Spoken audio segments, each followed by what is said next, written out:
نوجوان بہت irresponsible ہوتے ہیں، وہ بیوی کی ذمہ داری نہیں لیتے اپنے اوپر.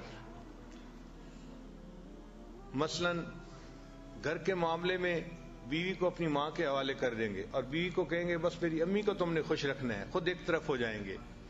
اب ایک طرف ایک چھوٹی عمر کی ناتجربہ کار سی بچی ہے اور دوسری طرف جو ساس صاحبہ ہوتی ہیں وہ ماشاء اللہ سبحان اللہ، اس کو کہتے ہیں بہو اناڑی اور ساس کھلاڑی. تو کیا ہوتا ہے کہ وہ بہو چند ہی دنوں میں اس بچی کو ناک آؤٹ کر دیتی ہے اور خاوند اور اس کے درمیان کی ایکویشن کو بھی خراب کر دیتی ہے.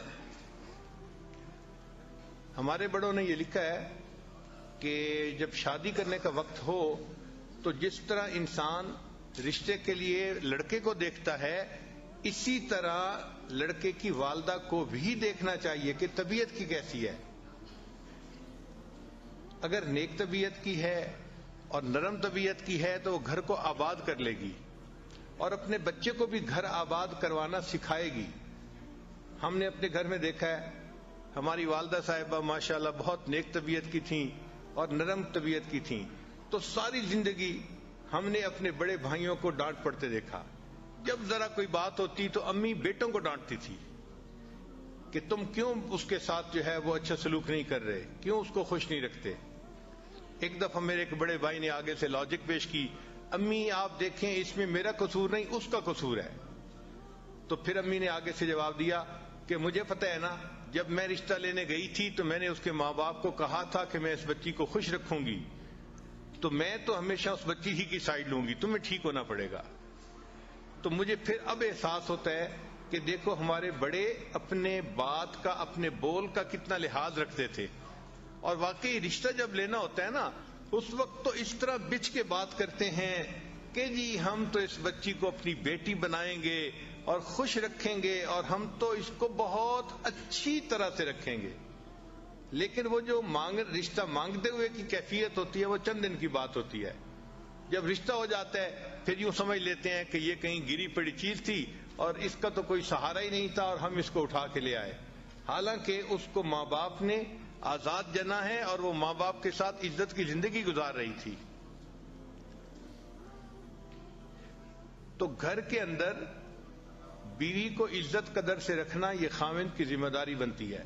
اس کو کسی کے حوالے کر دینا یہ غلط بات ہے. ہم نے بعض جگہ پہ دیکھا کہ 4 بھائی ہیں اور چاروں کی بیویوں کا کنٹرول ان کی بڑی بہن کے پاس ہے، یعنی بڑی نند جو ہے نا وہ پورے گھر کو کنٹرول کر رہی ہے. اب حیرت ہوتی ہے دیکھ کے کہ بھئی شادی اس کی ہوئی ہے خاوند کے ساتھ اور اس کو حکم جاری ہو رہا ہے کہیں اور سے. حتیٰ کہ اب ان بھائیوں کی بیٹیوں کی شادیاں جب ہوتی ہیں تو ان کے جہیز بھی نند خریدتی ہے. نند نے کہہ دیا یہ لینا ہے تو لینا ہے، نہیں کہہ دیا تو نہیں.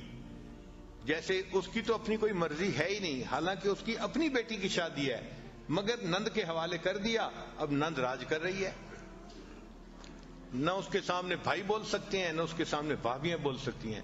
تو اس طرح اپنی بیوی کو ساس کے حوالے کر دینا، نند کے حوالے کر دینا یہ غلط بات ہے.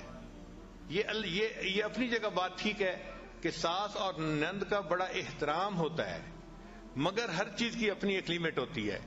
میاں بیوی کی اپنی زندگی محبت و پیار سے رہے یہ زیادہ ضروری ہے بنسبت اس کے کہ حکم کسی اور کا چلے. لا الہ الا اللہ لا الہ الا اللہ لا الہ الا اللہ لا الہ الا اللہ لا الہ الا اللہ لا الہ الا اللہ لا الہ الا اللہ لا الہ الا اللہ. ویڈیو کے نیچے سبسکرائب کے بٹن پہ کلک کریں، بیل کے آئیکن پہ کلک کیجئے تاکہ ہر نئی ویڈیو کی نوٹیفیکیشن آپ کو مل جائے، اور تھمز اپ کا بٹن دبا کر اس ویڈیو کو لائک کریں.